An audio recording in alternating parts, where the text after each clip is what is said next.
ॐ भूर्भुवः स्वः तत्सवितुर्वरेण्यं भर्गो देवस्य धीमहि धियो यो नः प्रचोदयात्।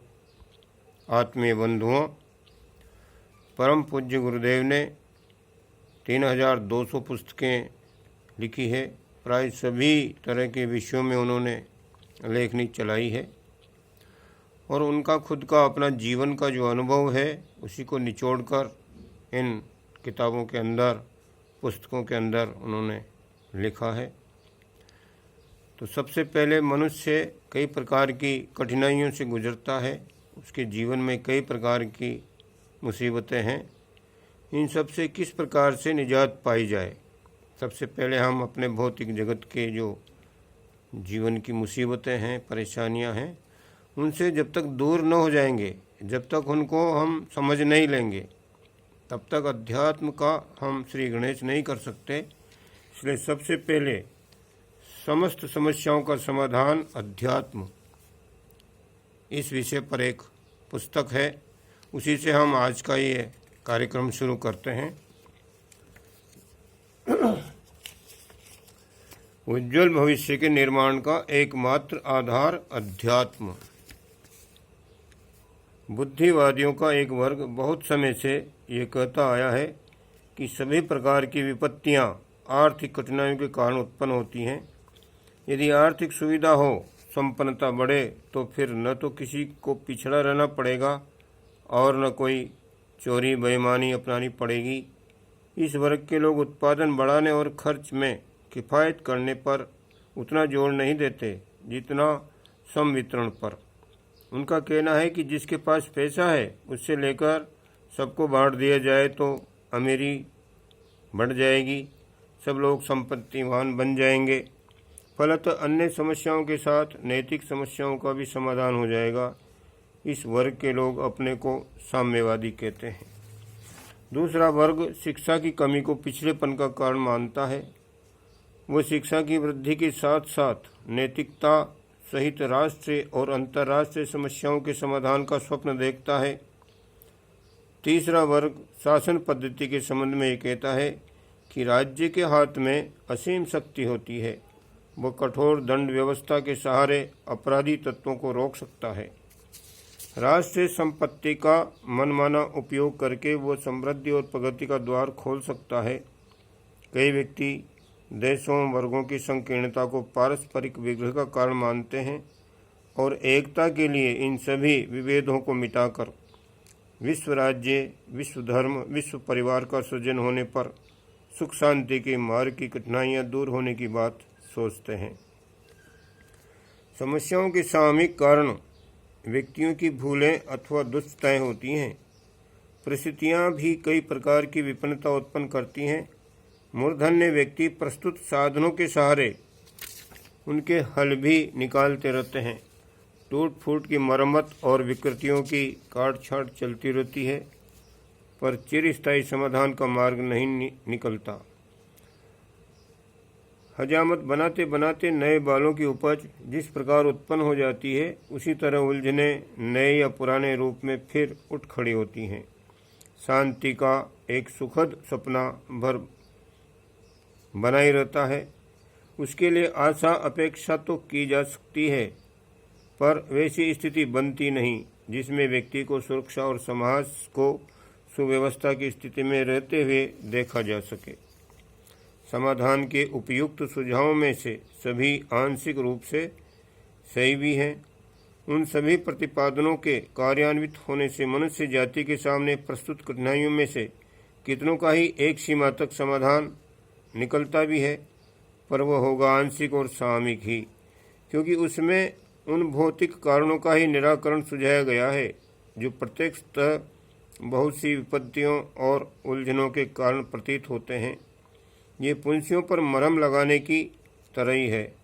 मोटी बुद्धि से पुंसी अपने आप ही अपना कष्ट कारण है, जबकि बात कुछ और ही होती है। रक्त विकार से पुंसियाँ उड़ती हैं।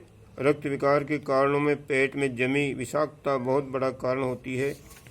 यदि जुलाब दे दिया जाए रक्त शोधक उपचार किए जाएं तो पुंसियां अपने आप सूखने लगती हैं।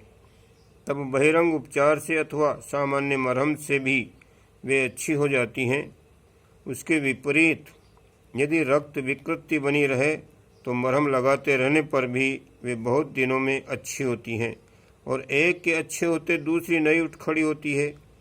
पुंसियों का निराकरण स्थायी रूप से करना हो तो उस मूल कारण तक जाना होगा जहाँ से अनेक प्रकार के रोग उठते और रूप बदल बदल कर सामने आते रहते हैं। दाद, खाज, छाजन, चेचक, गठिया, सूजन, जकड़न आदि में प्रधानतया रक्त विकार ही निमित्त होता है। यद्यपि इन सब रोगों के लक्षण, स्वरूप और कष्ट अनुभव भिन्न भिन्न प्रकार के होते हैं। उपचार इनका अलग अलग भी हो सकता है, पर पूरी तरह निवृत्ति प्राप्त करनी हो तो रक्त शोधन के लिए प्रयत्न करना होगा और उस उद्गम को सुधारना होगा जहाँ उसकी जड़ जमी हुई होती है। मनुष्य की मूल सत्ता चेतना है। इस चेतना की उद्गम आस्थाएं, मान्यताएं, इच्छाएं होती हैं। इन्हीं से व्यक्तित्व का स्वरूप बनता है। व्यक्तित्व का विश्लेषण करने पर उसे आस्थाओं और अभिरुचियों के आधार पर बना हुआ पाया जाएगा। मान्यता ही इच्छाएं उत्पन्न करती हैं। इच्छा की पूर्ति का आदेश मस्तिष्क को मिलता है तो वह वफादार नौकर की तरह अभिष्ट वस्तु या परिस्थिति प्राप्त करने के लिए ताना बाना बुनने लगता है। शरीर की हलचलें मस्तिष्क के निर्देश पर गतिशील होती हैं। मोटी दृष्टि से तो शारीरिक कृत्यों को ही देखा जा सकता है।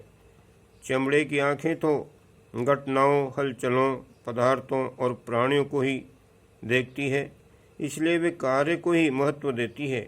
उन्हीं के आधार पर निंदा और प्रशंसा होती है। दंड और पुरस्कार उन्हीं के आधार पर मिलते हैं। लौकिक दृष्टि से यही संभव है और यही उचित भी है, परंतु यदि थोड़ी गहराई से देखा जाए तो वस्तु स्थिति दूसरी ही मिलेगी। विचारों की शक्ति अत्यंत प्रचंड है। वही मनुष्य को किसी निष्कर्ष पर पहुंचाती है। निर्णय निर्धारित वहीं होते हैं।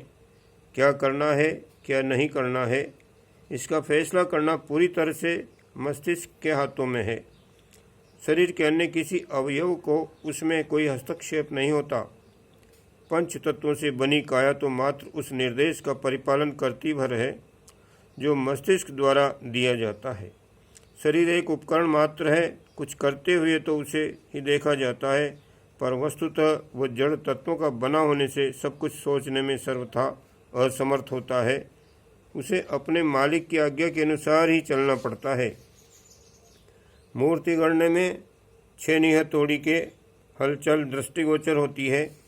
हाथ उन्हें चलाते हैं, किंतु मूर्तिकार के अतिरिक्त किसी अन्य अनाड़ी व्यक्ति के हाथों में वे 6 हथौड़ा थमा दिए जाएं और मूर्ति गढ़ने को कहा जाए तो वह हरगिज नहीं गढ़ सकेगा, क्योंकि उसका मस्तिष्क मूर्ति कला से प्रशिक्षित नहीं होता। लेखन कार्य कलम कागज की सहायता से चलता है, पर किसी अनपढ़ के हाथ में इन उपकरणों को थमा देने से कुछ भी लिखा नहीं जा सकेगा। प्रेरणाएं मस्तिष्क से मिलती हैं। शरीर के अवयव स्वामी भक्त सेवक की तरह उसका परिपालन करते हैं। इसलिए यदि गंभीरता से देखा जाए और सत्कर्मों तथा दुष्कर्मों का कारण तलाश किया जाए तो शरीर को या उसके किसी अंग को उसका निमित्त मानने के स्थान पर मस्तिष्क को उसकी निंदा प्रशंसा का पात्र माना जाएगा। विचारों में ही वह शक्ति है जो व्यक्तित्व का स्वरूप निर्धारण करती है, उसके उत्थान पतन की दिशा देती है। गुण कर्म स्वभाव के आधार पर ही मनुष्य की विशेषता का निर्माण होता है।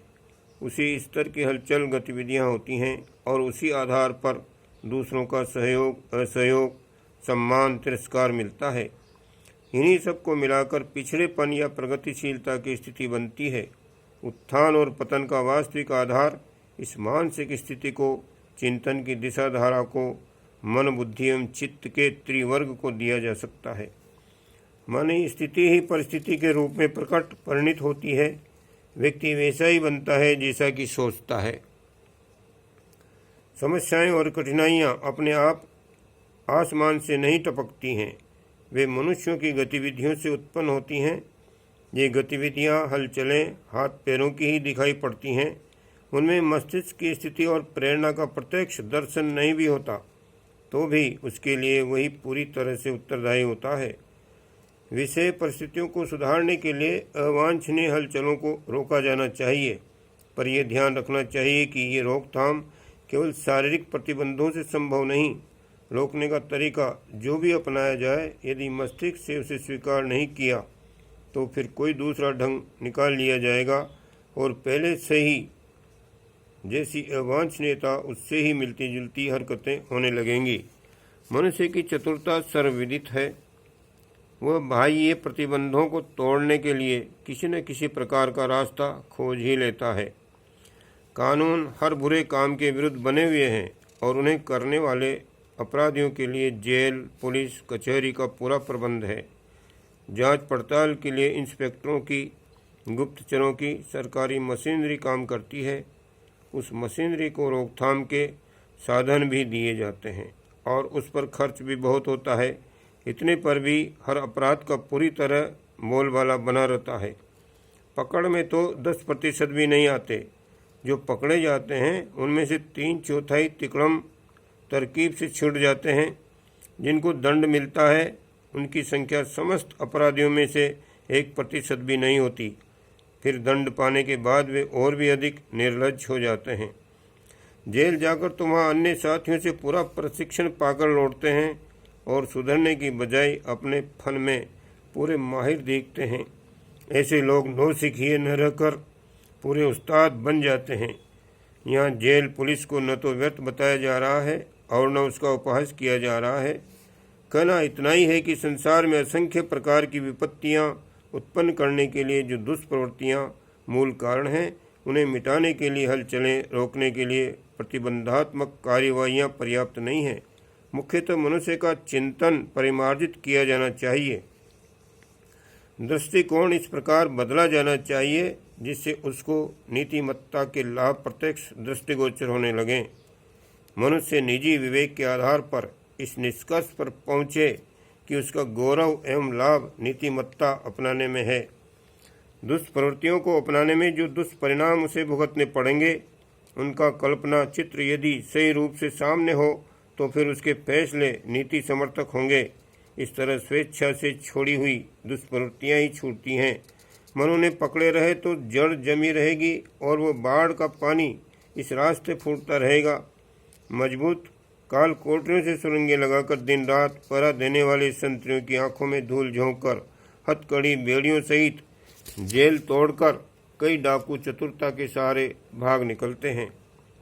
साधारण कानूनी प्रतिबंधों के साथ आंख मिचौनी तो सारे जीवन भर खेलते रहते हैं। यदि हाथ में सत्ता और डराने की शक्ति हो तब तो स्थिति और भी गंभीर हो जाती है। तब फिर नीति नियमों को पालन कराने वाली मर्यादा एवं प्रतिरोध की क्षमता और भी अधिक कुंठित हो जाती है। जितना प्रयास दुष्प्रवृत्तियों की रोकथाम के लिए प्रतिबंधों एवं निरीक्षण के द्वारा किया जाता है, उससे कई गुना प्रबंध विचारों का स्तर एवं प्रभाव परिष्कृत करने के लिए किया जाना चाहिए। यदि वैसा हो सके तो फिर हर व्यक्ति स्वयं अपना पहरेदार, निरीक्षक, मजिस्ट्रेट, जेलर आदि बन जाएगा। स्वयं ही अपना मार्गदर्शक, पुरोहित, धर्मोपदेशक रहेगा और किसी से अपनी चौकीदारी कराने के स्थान पर उल्टा दूसरों की चौकीदारी करने लगेगा।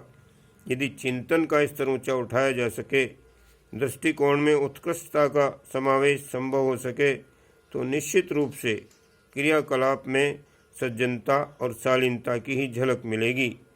उस स्थिति में आदर्शवादी मानवीय गरिमा को बढ़ाने वाले सराहनीय और अनुकरणीय आचरण ही बन पड़ेंगे।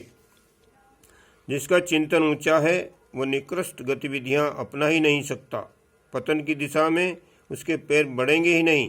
शारीरिक सुविधा संवर्धन की तुलना में मन स्तर को सुसंस्कृत और नीतिवान बनाया जाना अधिक महत्वपूर्ण है।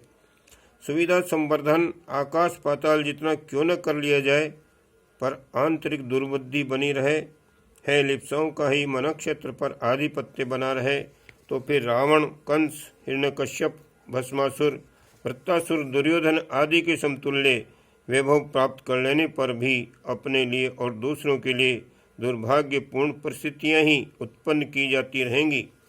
यहाँ एक और बात समझने योग्य है कि मस्तिष्क भी अपने आप में स्वतंत्र नहीं है। शरीर पर जिस प्रकार मन का आधिपत्य है, ठीक उसी प्रकार मन की कठपुतली को नचाने वाला मदारी अंतःकरण है। लड़के हाथ में डोरी थामे रहते हैं और उनके इशारों पर पतंग आसमान में तैरती उछलती कूदती दिखाई पड़ती है। ठीक इसी प्रकार मस्तिष्क को अंतःकरण के निर्देश मिलते हैं और वह कुशल वकील की तरह अपने मुवक्किल के लाभ में तरह तरह की तरकीबें ढूंढना, सामग्री इकट्ठी करना और साधन बनाना आरंभ कर देता है। अंतःकरण से तात्पर्य है भावना क्षेत्र। इसी में मान्यताएं, आस्थाएं और आकांक्षाएं विनिर्मित होती हैं।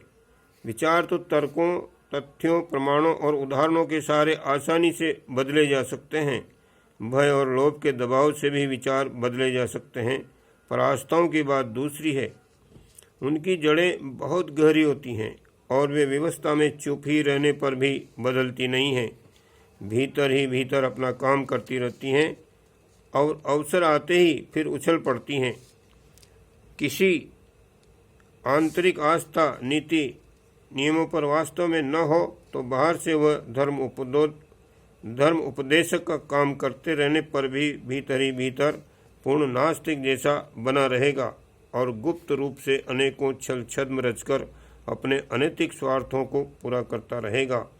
ऐसी दशा में मस्तिष्क उसका पूरा सहयोग देगा, कुटिलता भरे कुचक्र रचने और छलपूर्ण दुष्कर्म करते रहने की सुविस्तृत भूमिका बनाकर खड़ी कर देगा। इस प्रकार से हम विचारों को ही नहीं, अंतःकरण को भी शुद्ध करेंगे। आज की बात को यहीं समाप्त करते हैं। ओम शांति शांति शांति।